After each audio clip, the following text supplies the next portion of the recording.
E se eu te dissesse que você está influenciando sua realidade todos os dias, mesmo sem perceber? Talvez você pense que a vida acontece primeiro, e só depois você reage. Mas na prática, existe algo invisível acontecendo entre o que acontece e o que você sente. Esse espaço silencioso é onde sua realidade começa a ser moldada.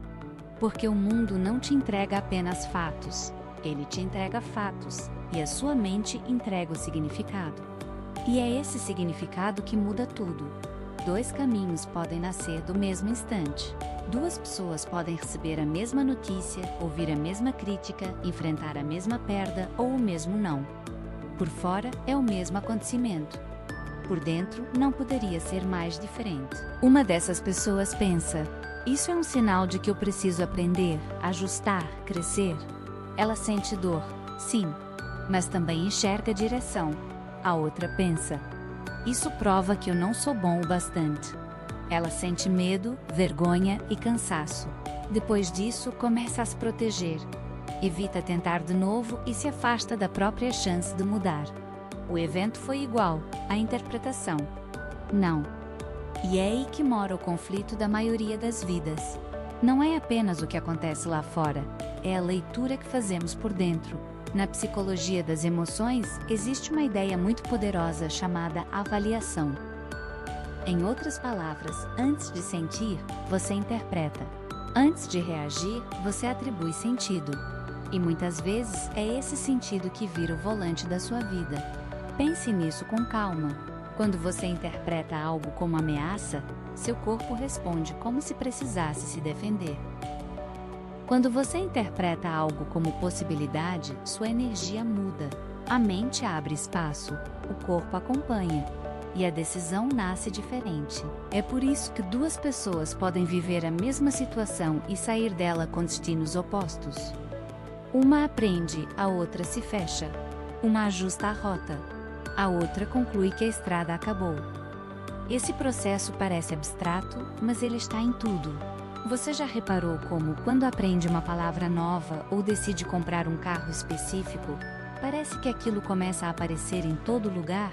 Não é o mundo conspirando, é a sua atenção filtrando a realidade. O que você passa a buscar, seu cérebro passa a notar com mais força. O que você acredita, ele começa a confirmar. É assim que a mente funciona, como um filtro. E filtros são perigosos quando trabalham sozinhos porque eles não mostram tudo. Eles selecionam, eles amplificam, eles silenciam o resto. A mente pode até apagar o óbvio quando está sintonizada em outra coisa. Há estudos clássicos sobre atenção seletiva que mostram exatamente isso. Pessoas tão focadas em uma tarefa que deixam passar o inesperado bem diante dos olhos. Não porque são incapazes, mas porque estavam presas em uma frequência mental específica. E quantas vezes isso acontece na vida real? Você acredita que vai dar errado, então procura sinais de fracasso. Você acha que não é suficiente, então repara só nas provas disso. Você espera rejeição? Então cada silêncio parece confirmação. Esse é o viés de confirmação em ação, a crença vira lente. A lente vira hábito.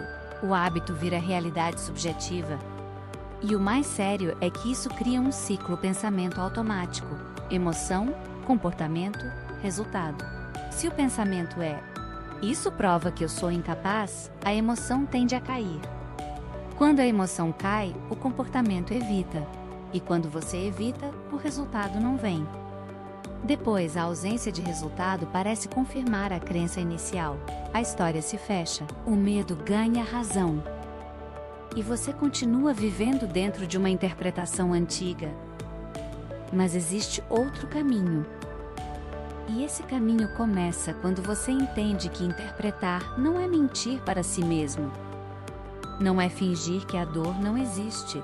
Não é chamar problema de bênção só para parecer forte. Reinterpretar é olhar de novo. É perguntar: o que isso está tentando me mostrar? O que eu ainda não vi? Essa mudança de leitura é uma forma de liberdade. Na pesquisa sobre regulação emocional, mudar conscientemente o significado de uma situação costuma reduzir o peso emocional que ela carrega. Isso não elimina a realidade, mas altera a forma como você a atravessa. E às vezes isso muda tudo, porque a dor continua sendo dor. Só que agora ela deixa de ser sentença e começa a ser informação. É como se a vida estivesse falando baixo e você finalmente aprendesse a escutar. Imagine agora duas pessoas diante do mesmo obstáculo. Uma perde um cliente, um emprego, uma oportunidade, um relacionamento. Ela conclui: acabou para mim.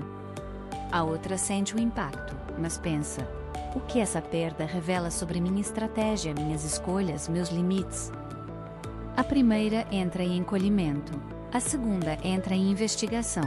E essa diferença define o próximo capítulo. Porque prosperidade não nasce apenas de esforço, ela também depende do que você consegue enxergar. Se sua mente só percebe ameaça, você escolhe segurança o tempo todo. E segurança excessiva pode virar prisão. Você evita riscos, evita conversas difíceis, evita oportunidades, evita crescer. Sem perceber, começa a proteger tanto a dor que bloqueia a própria expansão. Muitos bloqueios emocionais funcionam assim. Não são sempre traumas enormes e visíveis. Às vezes são pequenas leituras repetidas. Não sou capaz, não mereço, vai dar errado, não vale o esforço. Essas frases viram hábitos internos, e hábitos internos moldam decisões. Decisões moldam ações. Ações constroem resultados, por isso mudar a forma de pensar não é um detalhe. É o ponto de partida. A melhor imagem para entender isso talvez seja a de uma rádio. Quando você liga um rádio, existem muitas estações no ar ao mesmo tempo. Música, notícias, vozes, ruídos. Mas você não ouve todas ao mesmo tempo. Você escuta a frequência que escolheu. Se quiser ouvir outra estação, não precisa mudar a cidade inteira. Precisa mudar a sintonia. A sua mente funciona de forma parecida. O mundo é maior do que aquilo que você consegue notar hoje. Mas a sua atenção está sintonizando uma faixa específica da realidade. Se essa faixa é o medo, você vai enxergar ameaça em tudo. Se a faixa é a escassez, você vai perceber falta em todo lugar. Se a faixa é a possibilidade, você começa a notar caminhos antes invisíveis. Você não precisa mudar tudo lá fora para mudar o que aparece para você. Às vezes, basta mudar a sintonia. E isso começa com um gesto simples, porém profundo. Observar o que você está dizendo para si mesmo. Quando algo acontece, qual história você conta? Qual significado você entrega? Você está vendo uma derrota final ou um aprendizado temporário? Você está lendo um obstáculo como parede ou como direção? Essa pergunta muda o jogo. Porque a percepção não é passiva. Ela participa da criação da experiência. E quando você muda a percepção, muda a emoção. Quando muda a emoção, muda a decisão. Quando muda a decisão, muda a ação. E quando muda a ação, muda o resultado. Talvez por isso tanta gente descubra, só depois de muito tempo, que o verdadeiro começo nunca esteve no mundo exterior. Estava dentro. E aqui está a virada mais importante. Você não controla tudo o que acontece, mas pode aprender a controlar o modo como interpreta o que acontece. E isso já é imenso, já é poderoso, já abre portas. Porque no fim, a sua mente não é só um espelho da realidade. Ela é também uma ferramenta de criação. Quando você muda sua forma de pensar, começa a perceber oportunidades que antes estavam invisíveis. Talvez elas sempre estivessem ali, talvez você só estivesse em outra frequência. Se essa ideia fez sentido para você, comente a palavra transformação e se inscreva para o próximo episódio sobre os bloqueios emocionais que impedem prosperidade e sucesso.